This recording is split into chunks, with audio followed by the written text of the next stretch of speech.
The warlord rode his great black steed through the enemy ranks.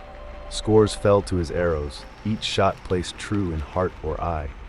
When his arrows ran dry, his axe hewed down another fourscore until his arms were drenched red to the elbow. The foe's ranks were broken, and their city lay before him, defenseless. His army poured through the shattered gates like a river of steel, and screams of anguish filled the sky. The warlord rejoiced, for he knew that every soul taken in his name would be eternally his servant in the life beyond. He, the greatest of all warriors, would challenge the gods themselves with his army of enslaved souls, and topple them from their thrones to take the crown of all creation for himself. And so he conquered a quarter of the world, and then half the world, and finally all but the most hidden of places was subservient to him.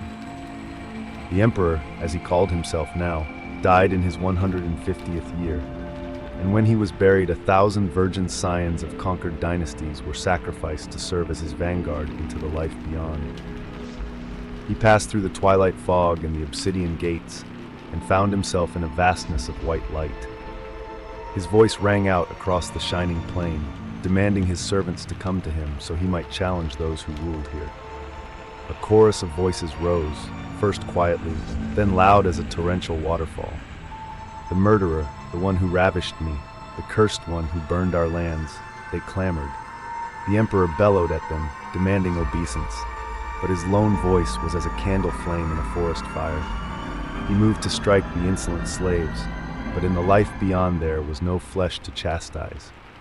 The shrieking hatred of 1,000,000 souls poured over him like molten iron for 1,000,000 years, and above the gods laughed at the folly of the upstart that craved to bring down the heavens.